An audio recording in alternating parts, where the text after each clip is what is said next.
Many of us, if not most of us, have at one time suffered from some form of obsession.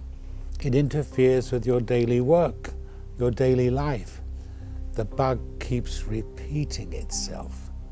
Telltale Heart is a short story by Edgar Allan Poe, and we're adapting it into a full-length feature film. Well, obviously it's a classical piece. It is meaningful in today's context, actually. Stephen said, do you know much about Edgar Allan Poe? Which I didn't particularly. And then suddenly he sort of went to this amazing performance of doing Edmund, from the story.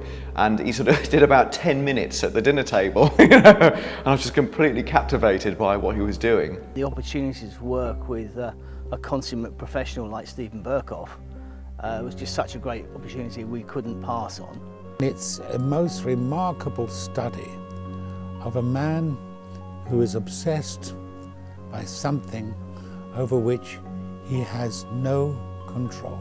There's just something about it that hooked me. It's so simple about, an old man who kills his master. Stephen had been performing it as a stage play, so he gave me his text, that he'd been doing in the theatre, and then I just sort of expanded. I've always wanted to do something a bit more sort of darker. So I sort of thought, well, it's got to be really, much more traditional and linked into the, the original ethos of this idea that I liked. First time I got the script, I thought it was brilliant, but after reading it, I called Stephen and explained to me, and started just saying, we're gonna make it work with lots of details, to take care of details and details. Well, I think the thing about Stephen is he is so experienced. It's that dark, kind of gothic feel. I'm very interested in working with people that are not run-of-the-mill, and Stephen is certainly not run-of-the-mill. Certain roles have a descriptive power and have a genius in making the characters come to life so powerfully and have a language that's so rich. The more it brings out of the actor finer notes. So I would love anything that brings out from me the best I can do, and that's one of them. I'm Mark Brailsford. I'm playing Constable Brown. Hi, Henry Goodman, playing Sergeant Reynolds. My name's Hugh and I'm playing Constable Sonny. All three are almost the perfect triangulated, contrasting characters. He's a very inexperienced policeman. He's very keen, not that bright, but enthusiastic and pleased to get to investigate something. He's a man who's ready to retire. He's no fool. He's been around, and he may seem very laid back and cheerful, but actually he's seen it all in his career. What I love about the character of Constable Brown is that he picks up the vibe of what's gone on in this haunted place.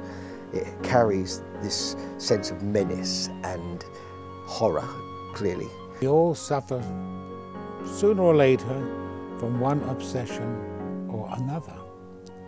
And this obsession can grow and grow until it interferes with your daily work, your daily life. So we have mainly three key sets, being Edmund's bedroom, the old man's bedroom, and what you see here, which is the kitchen set. And then we had lots of little corridors and stairwells that we were dressing. Luckily, A Telltale Heart is one of my favourite stories. I'm a big Edgar Allan Poe fan, so when I got the script, we were like, yes, this is wicked, because you can have a lot of fun with it. And we just went with basically a nice gothic Tim Burton-esque style, and that's what me and Stephen kind of agreed. My references were lots of Gothic monuments and cathedrals and castles and that Gothic moment of the history of humanity, where you can see everywhere everything with detail at the same time you don't see anything.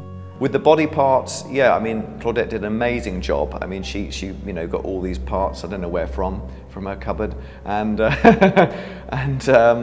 just did a wonderful job. And the eye, that was obviously extremely important to the story. I use alginate to cast someone's hands or feet, and then I use silicone, which is better for quality for the film. And then I paint them and blood them up. We are in the Union Chapel in Highbury in Islington, and we have changed the church into a castle. We've been moving around from room to room and within the chapel space, which is just incredible visually, lots of production value. The location we've got this fantastic chapel. We're allowing the building as part of the character. You know, this enormous space that these there's only two people inhabiting it. It contains everything that you could want from a drama, because it contains the man, his obsession, the object of his obsession, the result of it, the climax, and the eventual denouement when he's found out. It's a mental Gothic. It's an extreme, self-tortured thing. And this has got to be one of the great classics of horror, with an actor of unique qualities and styles. This is somebody who's worked with this particular story for nearly, over 30 years. So you don't often get a film where somebody has really stayed with the subject for that long. I just think that Edgar Allan Poe, for some curious reason, is timeless. It's very effective, very sinister.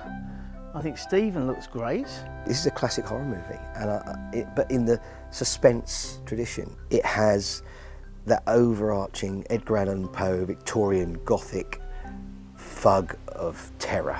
There hasn't really been a proper, authentic version of Telltale Heart as a feature film. So I'm hoping this will be seen as like almost a definitive version of this story, performed by a top actor with a great crew with high production values, and anybody that likes Edgar Allan Poe will want to see this.